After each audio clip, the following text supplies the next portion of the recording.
अतिजलद व अचूक बातम्यांसाठी पाहत रहा महामीडिया 24 सदैव तत्पर। हातकणंगले तालुक्यातील आळते येथील करकेमळा परिसरात एका 60 वर्षीय वृद्ध शेतकरी महिलेला जबरदस्तीने मारहाण करत गळ्यातील सोन्याची चैन हिसकावून नेल्याची धक्कादायक घटना समोर आली आहे। या प्रकरणी 2 अज्ञात इसमांविरोधात हातकणंगले पोलीस ठाण्यात गुन्हा दाखल करण्यात आला आहे।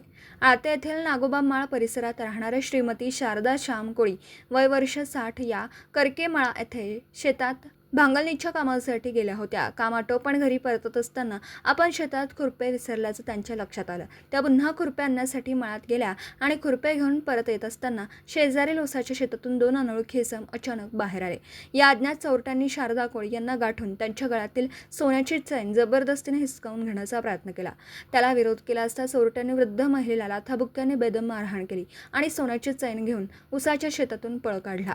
या घटनेनंतर घाबरलेल्या शारदा कोळी यांनी हातकणंगले पोलीस ठाण्यात धाव घेऊन तक्रार नोंदवली।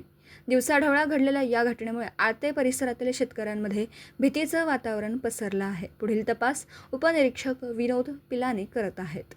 तर मग चला सबस्क्राइब करायला विसरू नका महामीडिया 24 न्यूज चॅनलला। महामीडिया 24 सदैव तत्पर।